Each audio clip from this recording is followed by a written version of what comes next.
Hello दोस्तों, स्वागत है आप सबका एक बार फिर हमारे चैनल पर। बात करेंगे इस वीडियो में शिक्षा विभाग राजस्थान बीकानेर के महत्वपूर्ण ऑर्डर्स, कुछ अपडेट्स की बात करेंगे।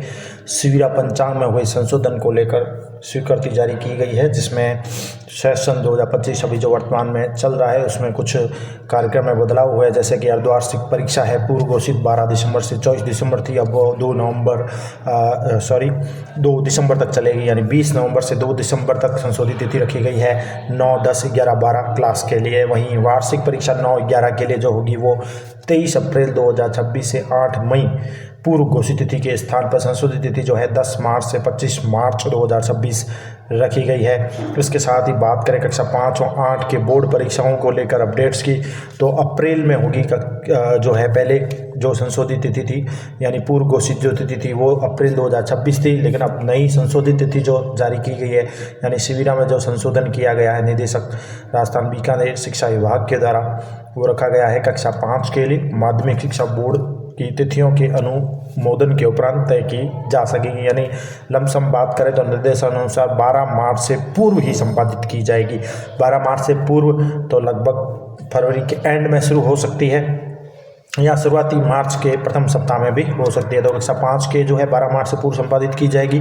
कक्षा 8 की बात करें तो पहले मार्च 2026 था प्रस्तावित, लेकिन अब जो संशोधित रखा गया वो यही है कि माध्यमिक शिक्षा बोर्ड की जो परीक्षाएं उनकी तिथियों के अनुमोदन के उपरांत तय की जाएगी। यानी बोर्ड की परीक्षा जब तय होगी, 10वीं बोर्ड है, 12वीं बोर्ड, उसके अकॉर्डिंग रहेगा। 8वीं बोर्ड भी, और इसमें भी रखा गया है कि निर्देशानुसार 12 मार्च से पूर्व ही इसको संपादित किया जाएगा। इसके साथ बात करें दक्षता आधारित आकलन को लेकर अपडेट्स की, तो अभी जो प्रथम आकलन अभी नवंबर में है, और इसके साथ ही 1 से जो 5 के विद्यार्थी हैं, यानी 3 से 8 के भी हैं, उनके पहले दिसंबर में जो परीक्षा थी पूर्व घोषित अर्धवार्षिक परीक्षा के साथ ही SA2 और अर्धवार्षिक परीक्षा द्वितीय आकलन था। अब ये नवंबर में प्रस्तावित हो गया है, तो नवंबर 2025 में द्वितीय आकलन SA2 जो है लेना है, और अर्धवार्षिक परीक्षाओं के साथ ही तो द्वितीय आकलन SA2 और अर्धवार्षिक परीक्षा वर्तमान में है, और तृतीय आकलन जो होगा SA3 होगा, कक्षा 3, 4, 6 और 7 का होगा। पहले अप्रैल 2026 वार्षिक परीक्षा के साथ था, लेकिन अब जो हो जाएगा वो मार्च 2026 वार्षिक परीक्षा के साथ संपन्न होगा SA3। और इसके साथ माध्यमिक शिक्षा बोर्ड की परीक्षाएं हैं 10वीं और 12वीं की, तो उनके लिए फरवरी और मार्च 2026 में संभावित बताया गया है। तो फरवरी और मार्च 2026 में पहले ये संभावित था। अब जो नई संशोधित तिथियां हैं वो ये है कि 12 फरवरी 2026 से 12 मार्च 2026, जैसा भी बोर्ड जो है अनुमोदन उपरांत घोषित करेगा उसके अकॉर्डिंग रहेगी। यानी लगभग 12 फरवरी से 12 मार्च के बीच में 10वीं बोर्ड और 12वीं बोर्ड की परीक्षाएं संपन्न कराई जाएगी। पहले फरवरी व मार्च ही था संभावित था, लेकिन अब ये क्राइटेरिया तय कर दिया, तारीखें जैसे 12 फरवरी से 12 मार्च के मध्य जो है तिथियों में 10वीं 12वीं की बोर्ड परीक्षाएं होगी। और वार्षिक परीक्षाओं की बात करें कक्षा 3, 4, 6, 7 के लिए, तो अप्रैल में ही था पहले 26, अब मार्च में ही कंप्लीट कर ली जाएगी। तो मार्च 2026 में जो है वार्षिक परीक्षाएं हो जाएगी, क्योंकि अप्रैल से नया सेशन शुरू होगा, इस वजह से ये संशोधन किया गया है। तो वार्षिक परीक्षा मार्च 2026 में संपन्न हो जाएगी। 10वीं 12वीं की भी 12 फरवरी से 12 मार्च तक हो जाएगी, जो भी आगे डेट आ जाएगी।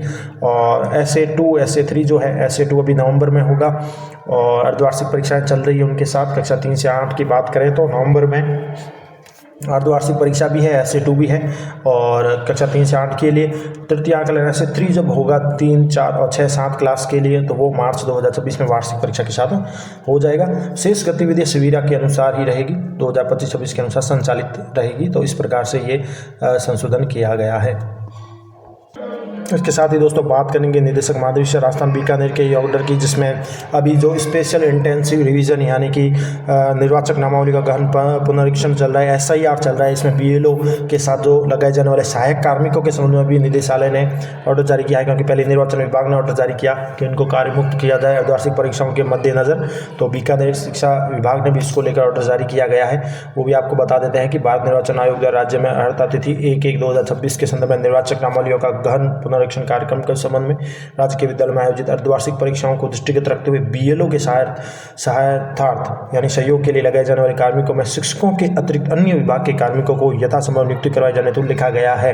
यानी निर्वाचन विभाग ने कहा था कि बीएलओ के साथ जो कार्मिक लगे गए हैं अधिकतम शिक्षक ही है, तो ऐसे में उनको मुक्त किया जाए और अन्य विभाग के कार्मिकों को लगाया जाए। उक्त क्रम में दिशा निर्देश की निरंतरता में निर्देशित किया जाता है कि उसी के ऑर्डर के क्रम में शिक्षा विभाग ने ऑर्डर निकाला है। समस्त जिला कलेक्टर कार्यालय से समन्वय स्थापित करते हुए निर्देशों की पालना सुनिश्चित करें, की गई कार्रवाई की सूचना भी भेजें। यानी शिक्षा विभाग ने कहा है कि ऐसे कार्मिकों को मुक्त किया जाए। अर्धवार्षिक परीक्षा चल रही, ऐसे में बीएलओ के जो सहायक बीएलओ के रूप में शिक्षा विभाग के शिक्षकों को लगाया गया है उनको मुक्त किया जाए। ये बीकानेर का एक ऑर्डर जारी हो रखा है। इसके साथ ही शिक्षा विभाग का एक और महत्वपूर्ण ऑर्डर जो आ रहा है अभी वो है जनगणना 2027 को लेकर अपडेट्स की। तो जनगणना की तैयारी अभी एसआईआर निपटने वाला है, अभी रनिंग में ही है, 10-12 दिन रहे हैं, शेष कंप्लीट होने वाला है।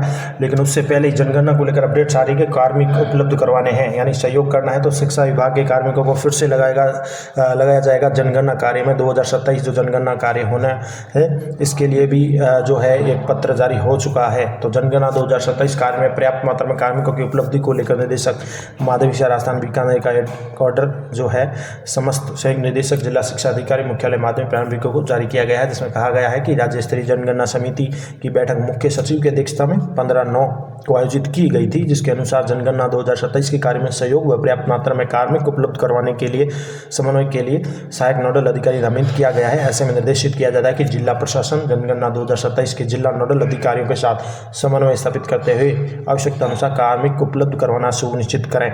यदि किसी भी कार्मिक द्वारा अपेक्षित सहयोग नहीं किया जाता है तो निर्धारित विभाग की कार्रवाई की जाएगी और साथ ही जनगणना 2027 का कार्य समय में निर्बाध रूप से संपन्न किया जा सके, इसकी अक्षरशः पालना सुनिश्चित किया जाए। तो ये भी एक बड़ी अपडेट है कि जल्द ही एसआईआर के बाद जनगणना को लेकर भी कार्मिक उपलब्ध करवाए जाएंगे शिक्षा विभाग से ही। और जैसा कि ये पत्र जारी किया गया है तो हो सकता है कि जनगणना को लेकर जो है कार्य शुरू हो जाएगा एसआईआर के बाद, जिसमें विभिन्न प्रकार के शिक्षा विभाग के कार्मिकों को उपलब्ध कराना है। तो शिक्षा विभाग के शिक्षक ही यूज़ किए जाएंगे इनमें जनगणना में। तो जनगणना से रिलेटेड ट्रेनिंग है या नामांकन है, इस प्रकार से रिलेटेड मैपिंग करनी है, इससे संबंधित कार्य शुरू हो जाएंगे। तो जनगणना को लेकर भी ये अपडेट आ रहे हैं।